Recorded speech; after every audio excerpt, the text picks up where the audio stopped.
Hi there, you're watching House of Pisces, and I am Sheila.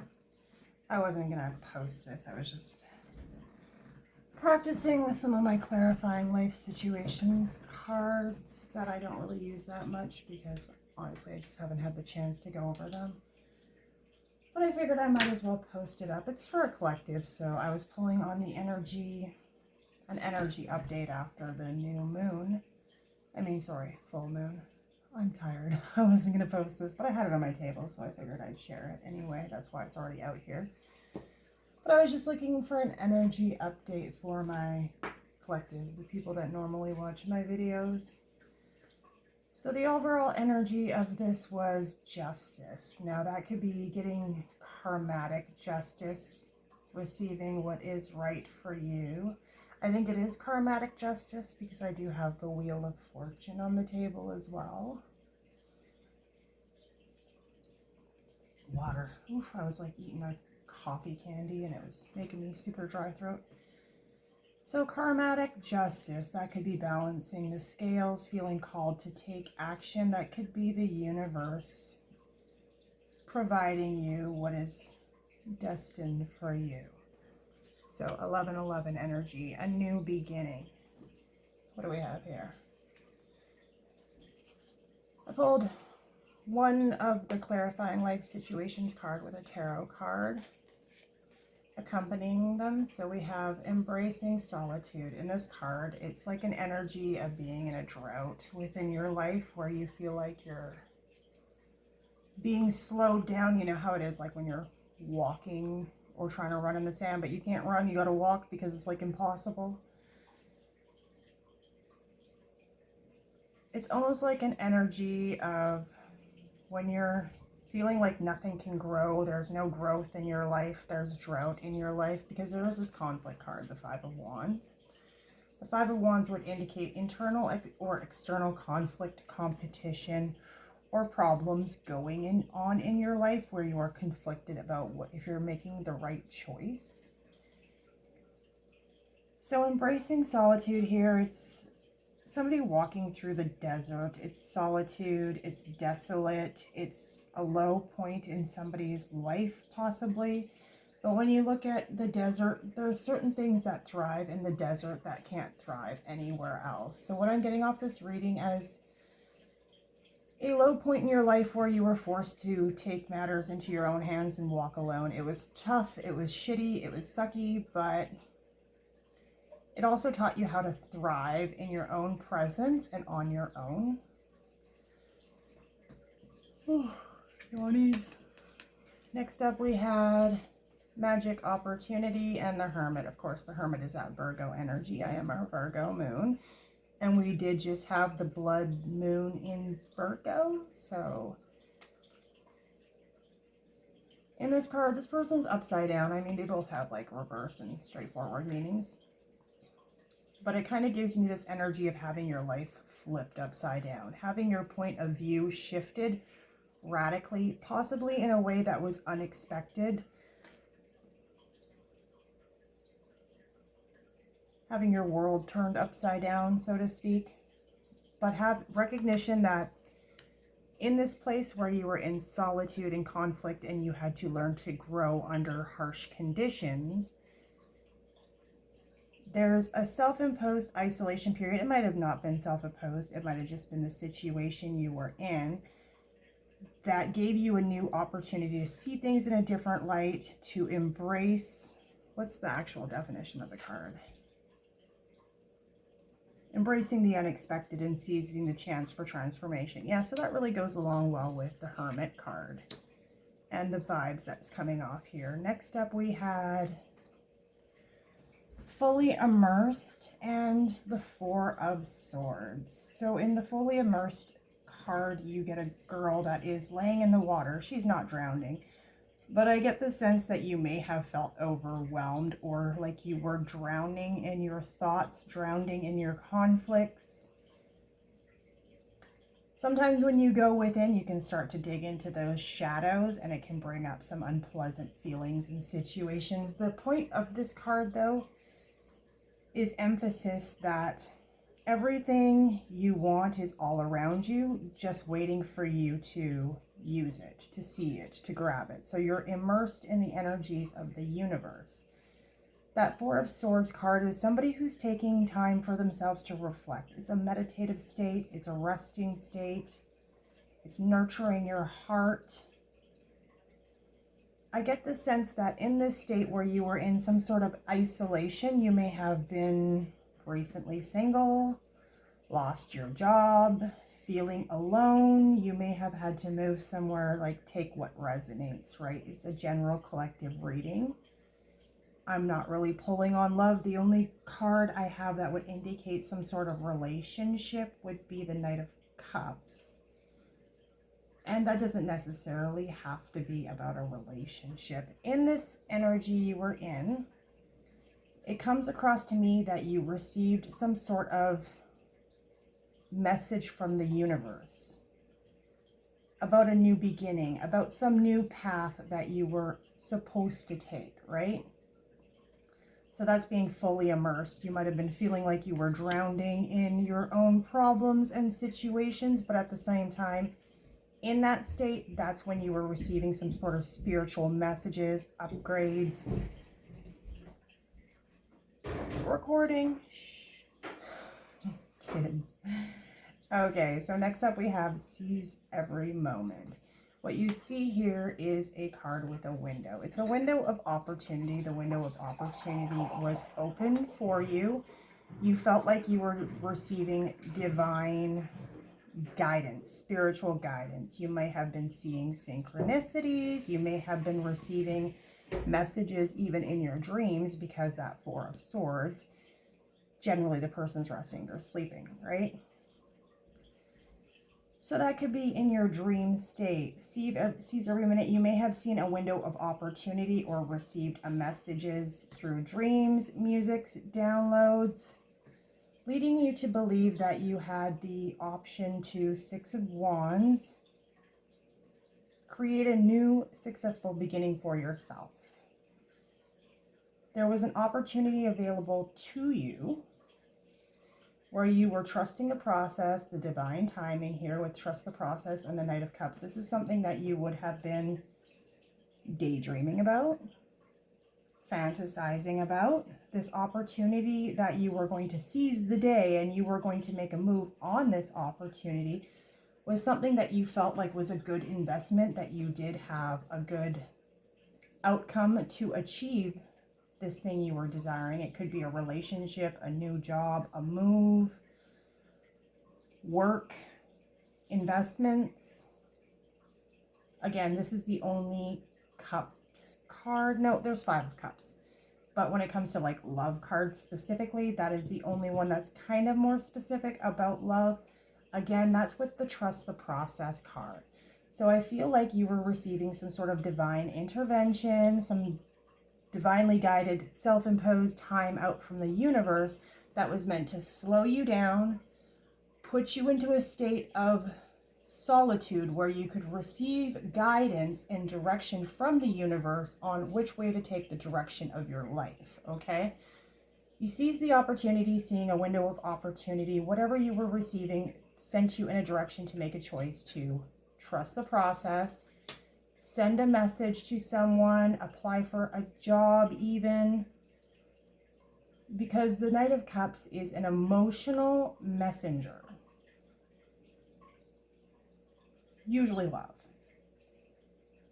You might have felt like the timing was right or needed to be done within a certain amount of time to achieve the thing that you were being divinely guided to. But what we see next here is Fantasyland and Five of Cups. So I feel like whatever you were daydreaming about moving towards intuitively, of course, you were intuitively moving towards this thing. Either it didn't work out, you felt rejected, the timing didn't work. You had a idea, a fantasy, and you were following something that almost feels like you were disillusioned with the Five of Cups.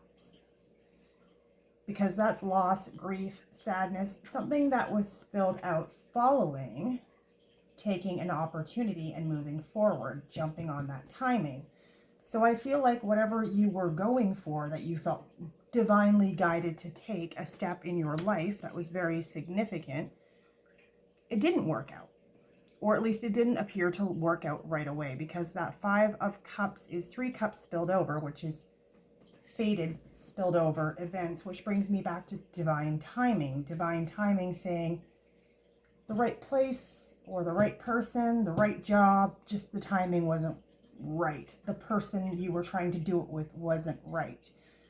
So in the 5 of Cups energy, you do have a loss, and you're focusing on that loss, feeling disillusioned about some sort of fantasies. Maybe you're kind of like in that energy where you're like, oh, maybe I shouldn't have said that. Oh, maybe I shouldn't have made a move for that person. Oh, maybe I shouldn't have applied for that job or moved to that city, whatever it was, right?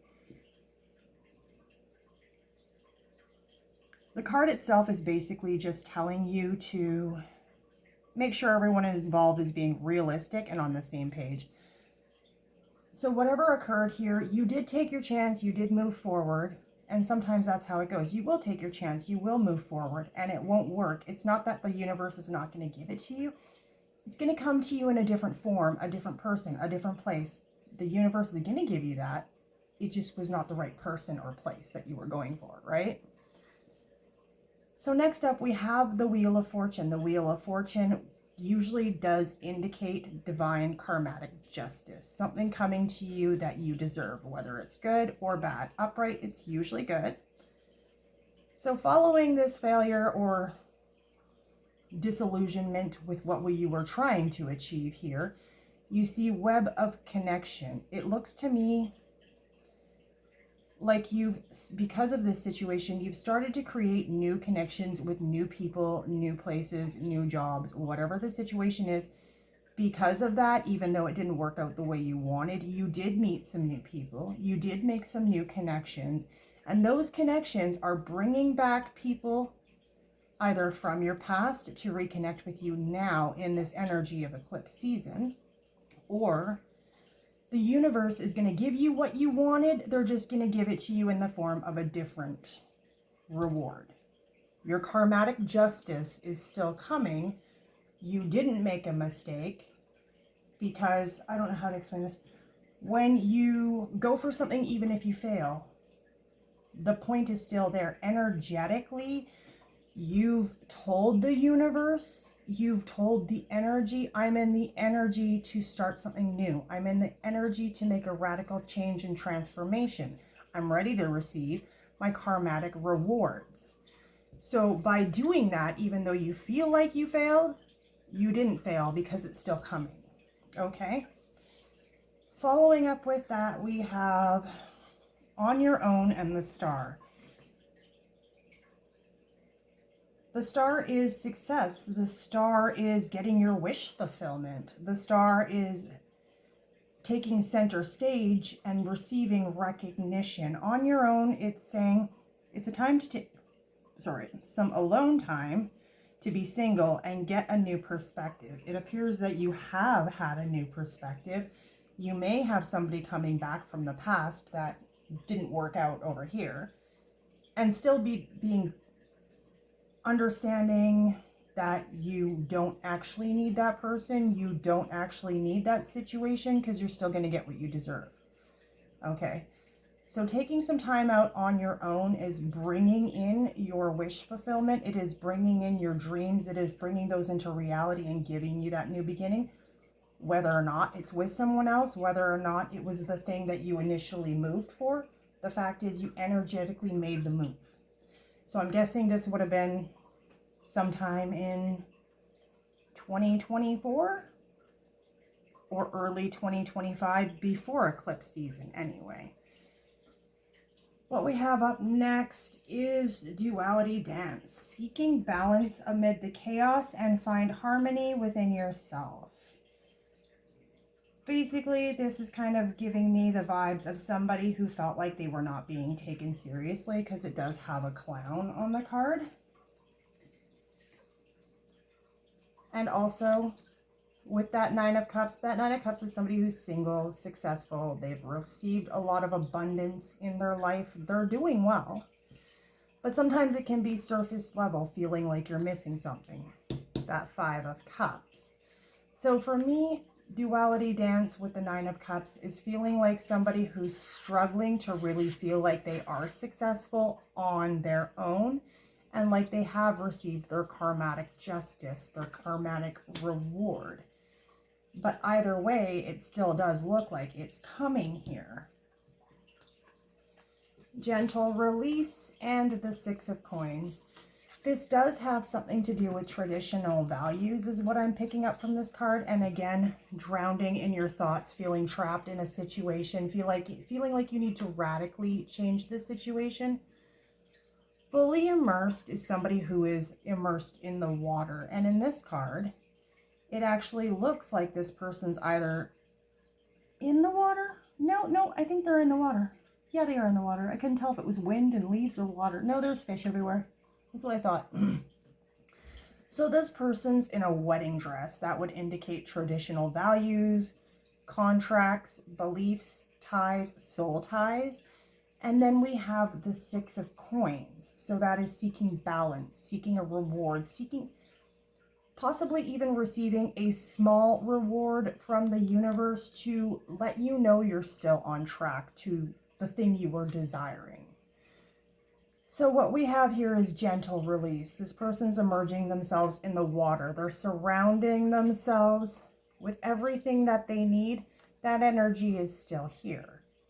And it's in the last cards. Well, I got a couple off the back of the deck I wanted to look at too. But basically, it feels like releasing some sort of old value belief system that you had prior to this loss of goal, ambition, desire, this disillusionment or perceived sense of failure. So here you're releasing that idea and seeking some sort of balance in your life, realizing that you are capable of still receiving the thing that you went for. You just might be doing it on your own. And even if the thing that you went for and wanted to achieve then and felt disillusioned with returns, it doesn't necessarily mean you have to take it. It just means that the universe is going to reward you with that reward, whether or not it's this situation or a new one. Okay?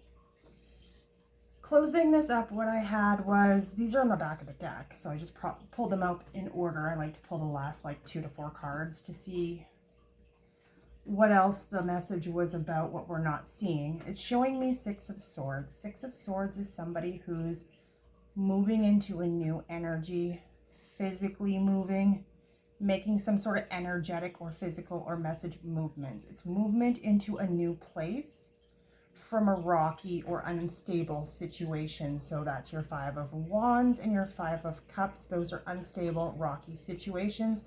Those are significant and dramatic changes within your life, okay?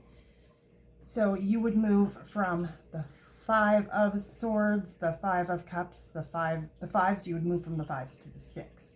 So here you're moving to the 6 of Swords and the 6 of Cups.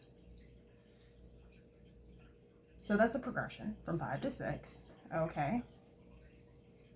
Now, we have the King of Swords. This is all about knowledge, clear thinking, strategic moves. It's a military energy. It's somebody who's somewhat emotionless, not completely void of emotions. It's just the appearance of emotionless. The 3 of Swords, and I always mangle this, apotheosis. This card is only this deck. I always mangle it. What this is showing me is that understanding the movements that you were taking, the movements that you are going to take, gaining clarity on this 3 of Swords, having a clear understanding and plan of progression, seeing this all playing out and realizing that you're still receiving your rewards, is clarifying for you the reason why you went through this loss, the reason why you suffered this grief, heartache, pain, whatever it was. There was a reason for it, and it's like a conscious thought process where you're understanding that the reason these things happened and you suffered and you went through this disillusionment was so that you could clearly see that you didn't need those things in order to receive your reward here. And that reward is ascension, it's elevation, it's taking an idea and bringing it to the elevation of God or goddess. So it's ascension process, basically, an ascension process within yourself where you move out of those self-limiting beliefs and that negative thought process and realize that you can leave that behind now. And I think that really does play out well with the full moon in Virgo, because the South Node's in Virgo, and that would be about releasing past life ties, karma, negative thought processes and beliefs, things that are holding you back. That's what the full moon in Virgo is about, is releasing the things in your South Node. So I'd look into your natal chart for that. Don't quote me, I'm not an astrologer at all. Yeah, it's just giving me a vibe of somebody who has released an energy, and I'm seeing that following that release of the energy through eclipse season, it looks like your rewards are still coming in. They're probably just coming in a way that you didn't expect. So that's what I got for you today, collective. Bye.